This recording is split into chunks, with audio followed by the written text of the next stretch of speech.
Today on Santa Monica Update. It's extremely windy and tens of thousands of very athletic people are walking around in what looks like tinfoil. Coming up next, I've got some answers. Several Santa Monica organizations come together to come up with an action plan to provide services to children in the community. I'm Yana Kay, the details next. Who knew that the Santa Monica airport was so much more than just airplanes? We have these reports and more news about the city of Santa Monica, so keep watching. I'm Keena Chin. Santa Monica Update, your source for local news in Santa Monica. Santa Monica Update starts now. Welcome to Santa Monica Update. If you're one of those people who've been waiting for light rail transit to come to the west side, your wait is almost over. On April 28th, the first phase of the Expo Light Rail Line will open for riders. The closest station to Santa Monica will be on National at Venice. From there, you'll be able to connect to the rest of the downtown network and travel to your destination. A ride on one of these trains can be a lot of fun. You'll see Los Angeles in a whole new way. And over the next 3 years, the Expo line will extend into downtown Santa Monica. To see the progress for yourself, just go to buildexpo.org. For the third year in a row, tens of thousands of people descended upon Santa Monica, and not for our beautiful beaches or world-class dining. It was for something a little more on the active side. Our own Goldner hit the streets early one morning to find out exactly what all the commotion was about. Over 20,000 runners and thousands of people converging on Santa Monica. It's marathon time. Are you ready? Carrying dozens of cases of water, slicing endless pieces of fruit, and even putting out thousands of cups. Volunteers of all ages set up camp at the critical mile marker 23 on San Vicente in Santa Monica in order to give the runners that final boost before the finish line. And what's with the food and the Gatorade bottles, and I'm excited because I'm kind of hungry. We have fuel here. A lot of people, when they get to this point, need energy to get to the finish line, and if they're going to stop for a minute, they'll take a sandwich, take a quick break, get some fluids in them, and then off they go. We got a whole bunch of the energy drinks and waters, and we got fruits, bananas, and everything there. The bread. I usually run it every year, but this year I'm running a Boston Marathon, and I have some friends running it, and it's only 3 miles to the finish from here, and so we came out to watch them and to support them and to help out the runners. And it wasn't just the volunteers from around the community that were prepared. The city of Santa Monica and its Emergency Operations Center were geared up as well. Well, one of the advantages for the marathon is we have an idea of what's going to happen. This is our third year. We've seen it happen before. We had the opportunity to work through some very poor weather last year, so we knew what type of preparations that we needed to make to ensure the safety of the runners and the visitors this year around. And as Bill Logie from A6 America told us, marathons are much more than just a grueling 26.2-mile race. It's a way for people and communities to come together. Something like the LA Marathon really brings a community together, right? It really does, and there's several aspects to that. You've got all the people who live along the course. They want to come out and support the runners as they come by through their neighborhoods. You've got the people who travel here from different parts of the country, different parts of the world, and really want to experience the community themselves firsthand from a unique vantage point. Then, of course, you've got all the charities that are being supported by all the runners who are out here today as well. We talked to the volunteers, and we spoke to some city personnel. Now it's time to catch up with the runners. There it is. What do you think about this weather, finishing here in Santa Monica? Beautiful weather, best finish in the world. Berlin, Chicago, London, done them all. Beautiful finish. Why? Nobody's got an ocean. Downhill the last 4 miles, ocean, crowds cheering, it's the best. And what's with the broom? You got a broom. I'm doing a fundraiser for my UCLA Quidditch team. I'm just fundraising to help support our team. Getting new equipment. And it sounds like he's got a fan club. Can we show his fan club? That's his fan club right there. With a $64,000 question, why the gingerbread suit? So my friends, we did a reindeer run for volunteer over Christmas break, and then there's a guy in the gingerbread suit, so I told my friends I wanted it for Christmas, and they actually got it for me. And then I was going to sign up for some 5Ks to try it out, but it just didn't happen, so I was like, well, I got the LA Marathon coming up. So. Can we make sure we get a full shot of this gingerbread suit? I mean, this is strong. This is good stuff. This is commitment right here. That's good. Congratulations. Thank you. All right. Make sure nobody eats you on the way there. Yeah, that's right. And one very special runner told us, when it comes down to it, it's all about Santa Monica. When you hit Santa Monica, suddenly there are more people lining the streets. It's better organized. Everyone's cheering you on, saying you got it made. It's also downhill, and it also is more beautiful than any part of LA. So it's the ultimate finish to any marathon, I'm quite sure. Other than a little bit of wind, it was an all-around perfect day. The city of Santa Monica and its residents were prepared and things went off without a hitch. Even the local businesses received a tremendous boost as runners and their supporters hung around long after the race.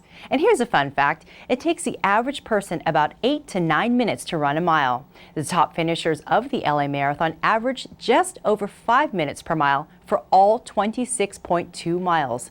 For more information on the LA Marathon, feel free to check out their website at lamarathon.com.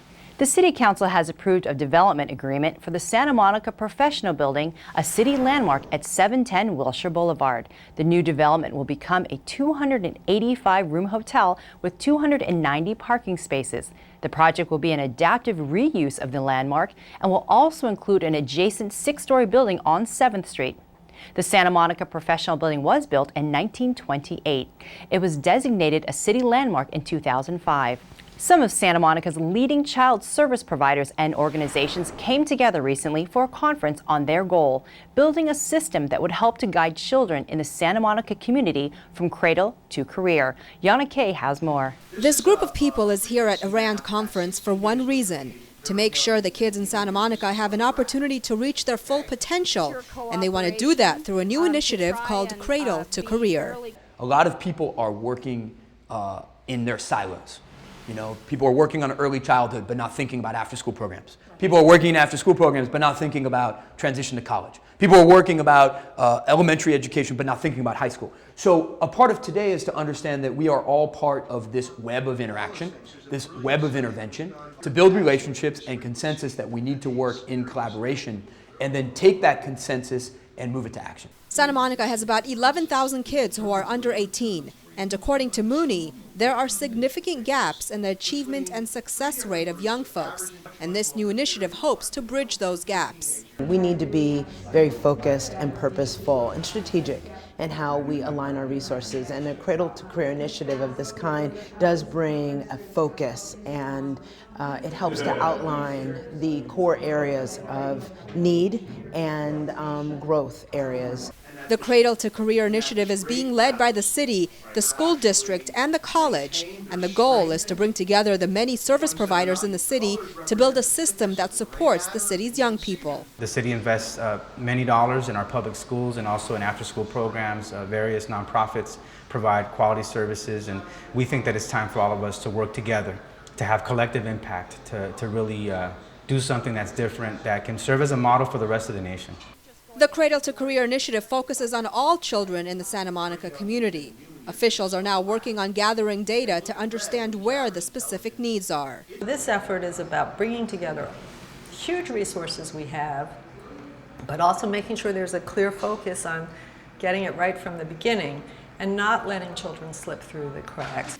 Organizers say one of the most important parts of the Cradle to Career initiative is educating those involved in how they can all work together to see the big picture.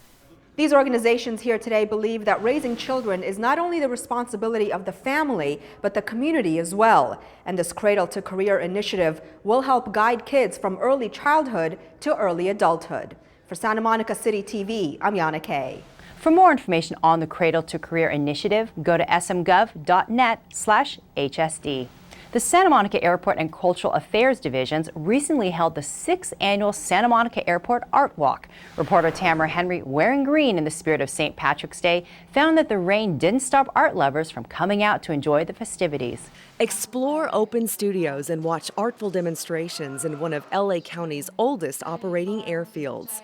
This airport has developed over time into an arts incubator and is home to a number of creative venues housed in converted airplane hangars.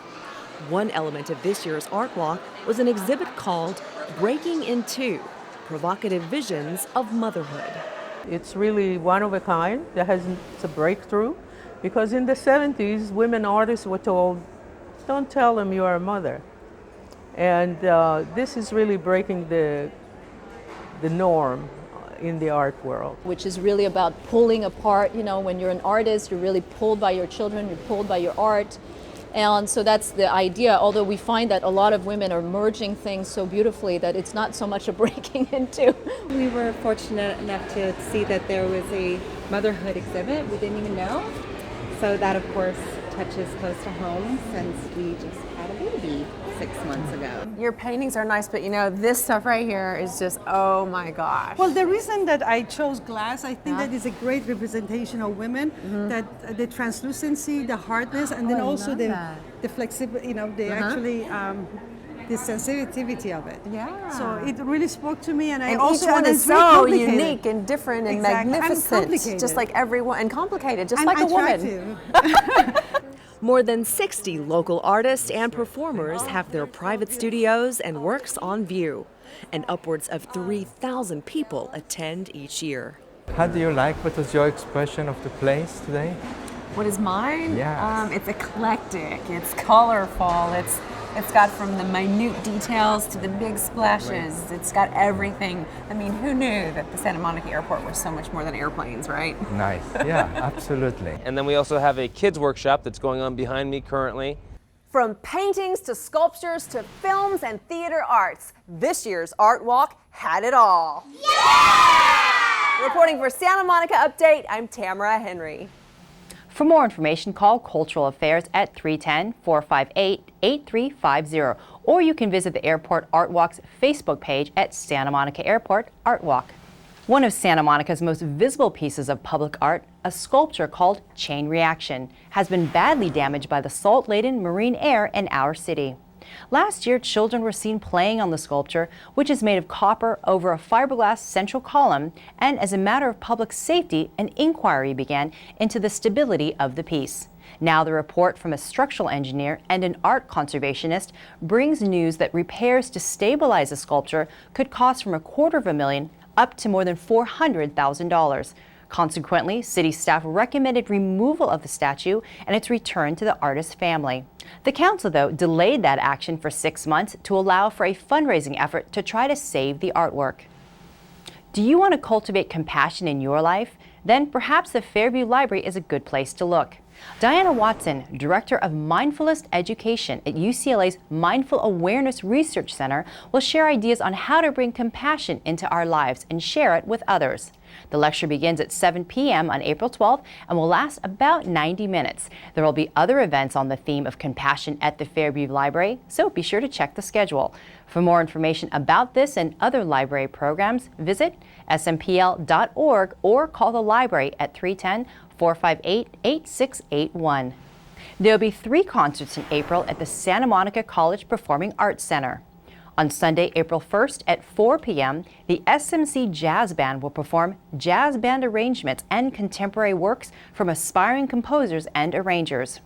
On Sunday, April 22nd at 4 p.m., the SMC Wind Ensemble will perform Paul Hindemith's Symphonic Metamorphosis. There will also be a premiere of a work from local composer Peter Senchuk. On Friday, April 27th at 7:30 p.m., there will be the SMC Applied Music Program Benefit Concert featuring the works of SMC's most gifted music students. The program is dedicated to fostering the development of outstanding instrumentalists, vocalists, and composers. Tickets for all concerts are $10. You can call 310-434-3005 or go to smc.edu/eventsinfo. Well, that's it for this edition of Santa Monica Update. I'm Keena Chen, and for all of us at CityTV, thanks for watching.